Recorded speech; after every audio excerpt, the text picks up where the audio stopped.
नमस्कार विद्यार्थी मित्रांनो, तुमचं स्वागत आहे जय हिंद पाठशाला या यूट्यूब चॅनलमध्ये. मी मीरा भोपाळे आयोगाने विचारलेले प्रश्न अलंकार या टॉपिकवरले सर्व घेऊन येत आहे. या अगोदर मी 2 व्हिडिओ अपलोड केलेले आहेत. जर ते तुम्ही पाहिले नसतील तर पाहून घ्या. हा तिसरा व्हिडिओ आहे ज्यामध्ये आपण पुढील अलंकार पाहत आहोत आणि हा व्हिडिओ दररोज रात्री 9 वाजता अपलोड होतो. त्यामुळं आजच चॅनलला सबस्क्राईब करा आणि जास्तीत जास्त गरजू मेहनती विद्यार्थ्यापर्यंत हा व्हिडिओ पोहोचवा. प्रश्न क्रमांक 31. गद्यात किंवा पद्यात एकाच अक्षराची पुनरावृत्ती होऊन त्यातील नादामुळे सौंदर्य प्राप्त होणाऱ्या अलंकारास काय म्हणतात? तर गद्यात किंवा पद्यात जे काही एकाच शब्दाची पुनरावृत्ती होत असते त्याला अनुप्रास अलंकार असं म्हणतो. हे पद्यात सुद्धा म्हटलेलं आहे, त्यामुळं इथं अनुप्रास अलंकार म्हटलेला आहे. आणि यमक जुळत असेल तर तेव्हा यमक अलंकार होतो. म्हणून या प्रश्नाचं उत्तर आहे पर्याय क्रमांक 1. परत एकदा अनुप्रास अलंकाराची व्याख्या पाहून घेऊया. अनुप्रास अलंकार हा शब्द अलंकारचा एक प्रकार आहे आणि जेव्हा एखाद्या कवितेच्या चरणात एकाच अक्षराची किंवा वर्णाची पुनरावृत्ती होऊन त्यातील नादामुळे जेव्हा काव्य सुंदर वाटते तेव्हा अनुप्रास अलंकार म्हटलं जातं. यानंतर प्रश्न क्रमांक 32. ती गुलाबी उषा म्हणजे परमेश्वराचे प्रेम जणू हा अलंकार ओळखा. तर हा उत्प्रेक्षा अलंकार आहे आणि म्हणून या प्रश्नाचं उत्तर आपल्याला सांगता येईल पर्याय क्रमांक 1. आणि उत्प्रेक्षा अलंकाराची व्याख्या पाहून घेऊया. जेव्हा 2 वस्तूंची तुलना करताना उपमेय हे जणू उपमानच आहे अशी कल्पना केली जाते तेव्हा उत्प्रेक्षा अलंकार होतो. यानंतर प्रश्न क्रमांक 33.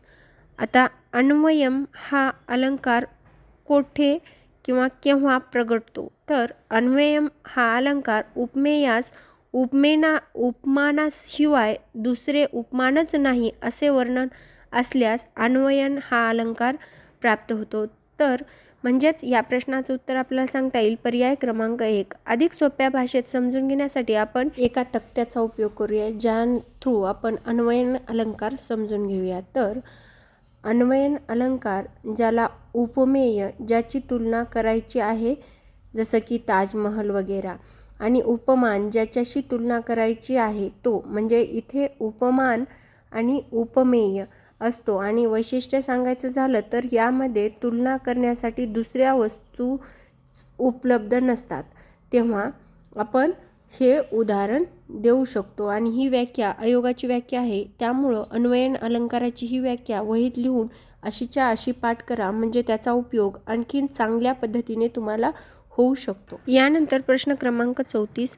गणपती वाणी विडी पिताना चावताना नुसती काडी म्हणायचा मनाशीच की ह्या जागेवर बांधीन मी माडी. या कवितेतील अलंकार ओळखा. तर आता या कवितेमध्ये कुठला अलंकार येतो? तर स्वभोक्ती अलंकार आहे. कारण इथे काय केलंय तर हुबेहूब वर्णन करण्याचा प्रयत्न केलेला आहे एखाद्या गोष्टीचा किंवा जसेच्या तसे ज्यावेळेस आपण एखाद्या गोष्टीचं हुबेहूब वर्णन करतो त्याला स्वभोक्ती अलंकार असं म्हणतो. म्हणून इथं या प्रश्नाचं उत्तर येते पर्याय क्रमांक 2. स्वभोक्ती अलंकार. परत एकदा स्वभोक्ती अलंकाराची व्याख्या पाहून घेऊया. जेव्हा एखाद्या वस्तूचे, प्राण्याचे व व्यक्तीचे किंवा प्रसंगाचे वर्णन आहे तसे म्हणजे हुबेहूब केले जाते आणि ते वास्तववादी केले जाते तेव्हा स्वभोक्ती अलंकार होत असतो. या अलंकारामध्ये कल्पनेपेक्षा वास्तवावर जास्त भर दिला जातो. अगदी सोप्या भाषेत सांगायचं झालं तर ही अत्यंत सोपी आणि प्रभावी अलंकार म्हणून या स्वभोक्ती अलंकाराला ओळखलं जातं. यानंतर प्रश्न क्रमांक 35. दमयंतीचे मुख चंद्रासारखे सुंदर आहे. या वाक्यातील उपमान कोणते? तर दमयंती ही एक व्यक्ती आहे आणि जिचं तोंड किंवा मुख हे चंद्रासारखं आहे. मग आपण दमयंतीच्या मुखाला उपमान कशाचं दिले? चंद्राचं. मग उपमान कुठलं असेल तर चंद्र. म्हणजेच या प्रश्नाचं उत्तर आहे पर्याय क्रमांक 1. यानंतर प्रश्न क्रमांक 36. स्थिर पल जल सलील या ओळीतील अलंकार ओळखा. तर या ओळीमध्ये अनुप्रास अलंकार आहे आणि जिथे नाद माधुर्य गद्यात किंवा पद्यात पुनरावृत्ती होऊन निर्माण होतं त्यावेळेस आपण अनुप्रास अलंकार म्हणतो आणि इथे तसंच झालंय. स्थिर पल जल पल सलील असा नाद तयार झालाय. त्यामुळे या प्रश्नाचं उत्तर आपल्याला सांगता येईल पर्याय क्रमांक 2. हे जे स्पष्टीकरण दिलेलं आहे हे असंच्या असंच तुमच्या ओळीमध्ये लिहून ठेवा, म्हणजे तुम्हाला जास्तीत जास्त अभ्यास करण्यासाठी याचा उपयोग होईल. तर प्रश्न क्रमांक 37.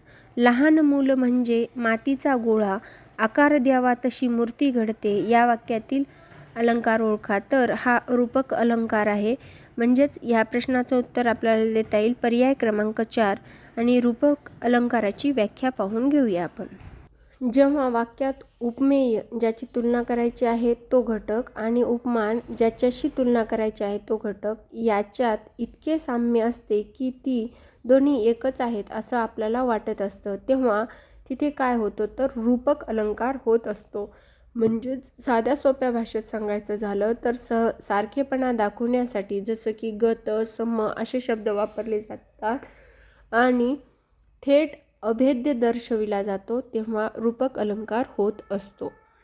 यानंतर प्रश्न क्रमांक 38. यमक हा शब्द कशाशी संबंधित आहे. तर यमक हा शब्द शब्द अलंकाराशी संबंधित आहे, म्हणजेच या प्रश्नाचं उत्तर आहे पर्याय क्रमांक 2. यमक हा एक अर्थ अलंकार नाही तर तो शब्द अलंकार आहे. ही पण गोष्ट लक्षात ठेवायची. यमक कसा आहे, अर्थ अलंकार नाही, तो शब्द अलंकार आहे. यावर सुद्धा आयोग आपल्याला गुगली टाकून फसवू शकतो. यानंतर प्रश्न क्रमांक 39. कोणत्याही वाक्यात अथवा काव्यात एक किंवा अधिक वर्णाची पुनरावृत्ती होते तेव्हा डॅश डॅश अलंकार होतो. तर तो अनुप्रास अलंकार होतो. मी अगोदरच तुम्हाला सांगितले की अनुप्रास अलंकार होतच गद्य असो की पद्य असो, त्यामध्ये एकाच अक्षराची पुनरावृत्ती होती आणि त्यामुळं नाद माधुर्य किंवा नाद सौंदर्य प्राप्त होतं, त्यामुळं तो अलंकार अनुप्रास अलंकार म्हणून ओळखला जातो. म्हणजेच या प्रश्नाचं उत्तर आहे पर्याय क्रमांक 2.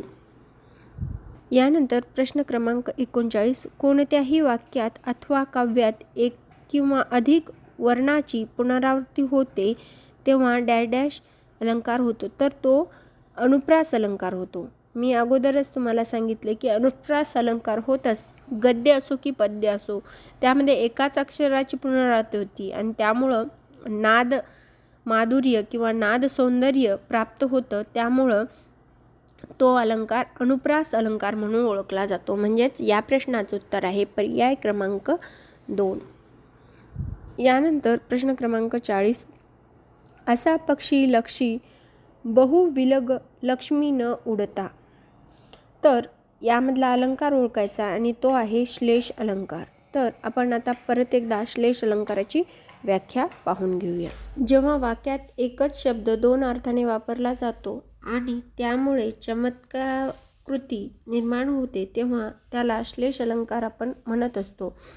यात शब्द एकच असतो पण त्याचे संदर्भानुसार दोन भिन्न अर्थ निघतात. साध्या सोप्या भाषेत सांगायचं झालं तर श्लेष अलंकाराला आपल्याला लक्षात ठेवण्यासाठी दादा कोंडके जी भाषा बोलतात त्या भाषेला श्लेष अलंकार म्हणतात असं म्हणता येईल. यानंतर प्रश्न क्रमांक 41. रिकाम्या जागी योग्य शब्द वापरा.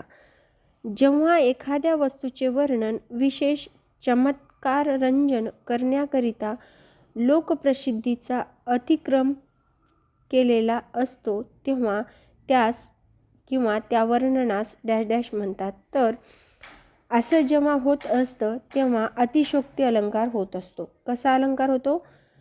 अतिशयोक्ती. कारण एखाद्या वस्तूचं वर्णन ह्या जास्त वाढून चढून केलं जातं, त्यामुळं ती काय होती? अतिशयोक्ती होती आणि हा अलंकार अतिशयोक्ती अलंकार म्हणून ओळखला जातो. म्हणजेच या प्रश्नाचं उत्तर आपल्याला सांगता येईल पर्याय क्रमांक 1. आणि अतिशयोक्ती अलंकाराचं आता व्याख्या पाहूया. जेव्हा एखादी गोष्ट किंवा प्रसंग आहे त्यापेक्षा खूप फुगवून जास्त चढवून वडवून दाखवला जातो, त्याला असंभाव्यता स्पष्ट केली जाते तेव्हा त्यास अतिशयोक्ती म्हणतात आणि अतिशयोक्ती अलंकार तेथेच होत असतो. सोप्या भाषेत सांगायचं झालं तर एखाद्या विधानातील कल्पकता इतकी वाढवून सांगायची की ती खरी वाटत नाही. जसं की कालच मी चंद्रावर जाऊन आलो होतो, हे काय झालं? अतिशयोक्तीचं उदाहरण झालं. यानंतर प्रश्न क्रमांक 42, रिकाम्या जागी योग्य शब्द वापरा. एकच शब्द वाक्यात दोन अर्थाने वापरल्यामुळे जेव्हा शब्दा चमत्काराकृती साधते तेव्हा डॅश डॅश हा अलंकार होतो. आता एकच शब्द आपल्याला दोन अर्थाने वापरला जातो आणि त्यास चमत्काराकृती निर्माण होत असते तेव्हा श्लेष अलंकार होतो. हे मी आता मागच्याच प्रश्नात सांगितले. त्यामुळं या प्रश्नाचं उत्तर आहे पर्याय क्रमांक 1, श्लेष अलंकार. आणि ही व्याख्या तुमच्या वहीत लिहून घ्या.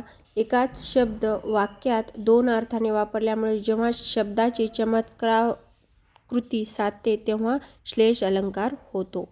यानंतर प्रश्न क्रमांक 43, अलंकार ओळखा. ती गुलाबी उष्मा म्हणजे परमेश्वराचे प्रेम जणू हा उत्प्रेक्षा अलंकार आहे. ॲज इट इज प्रश्न हा रिपीट झालेला आहे, त्यामुळं याबद्दल अधिक न बोलता पुढील प्रश्नाकडे जाते.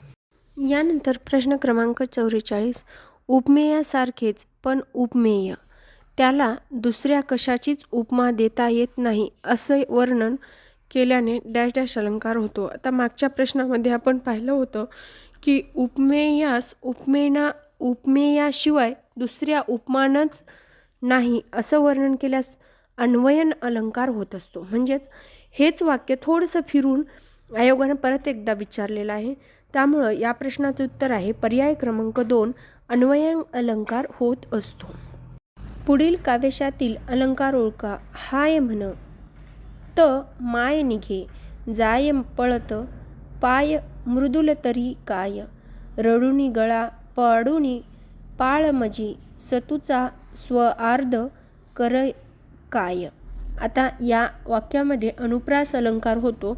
कारण अनुप्रास अलंकार सांगत असताना मी तुम्हाला बरेचदा सांगितलेलं आहे की एक प्रकारचं नाद सौंदर्य निर्माण होतं आणि एका शब्दाची पुनरावृत्ती होते.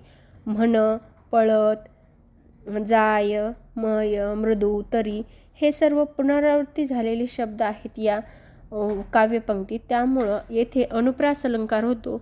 म्हणजेच या प्रश्नाचं उत्तर आपल्याला सांगता येईल पर्याय क्रमांक 1. यानंतर 46वा प्रश्न आहे. वाक्यात किंवा कवितेच्या चरणात एक किंवा अधिक वर्णाची पुनरावृत्ती करून नादमय साधली जाते तेव्हा डॅश डॅश अलंकार होतो. अनुप्रास अलंकार वरच्याच याच्यामध्ये मी समजून सांगताना सांगितलं की नादमय कृती निर्माण होते तेव्हा अनुप्रास अलंकार होतो. म्हणजेच या प्रश्नाचं उत्तर आहे पर्याय क्रमांक 1. यानंतर प्रश्न क्रमांक 47, सुसंगती सदा घडो सुजन वाक्य कानी पडो, या काव्य ओळीतील कोणता अलंकाराचा उपयोग केलेला आहे तर तो आहे यमक अलंकार. घडो पडो हे शब्द एकाच म्हणजे यमक जुळणारे आहेत त्यामुळं येथे यमक अलंकार होतो. म्हणजेच या प्रश्नाचं उत्तर सांगता येईल पर्याय क्रमांक 1. त्यानंतर प्रश्न क्रमांक 48, अलंकार ओळखा. वियोगार्थ मिलन होते नेम हा जगाचा, हा विरोधाभास आहे. वियोगही दाखितले आणि मिलनही दाखिले म्हणजे दोन गोष्टी वेगवेगळ्या दाखवल्यात पण अर्थ एकच आहे. त्यामुळं इथे कोणता अलंकार होतो तर विरोधाभास अलंकार होतो. म्हणजेच या प्रश्नाचं उत्तर आहे पर्याय क्रमांक 1, विरोधाभास अलंकार. यानंतर प्रश्न क्रमांक 49, खालील काव्यपंक्तीतील अलंकार ओळखा. श्रीकृष्ण नवरा मी नवरी, शिशुपाल नवरा मी नवरी.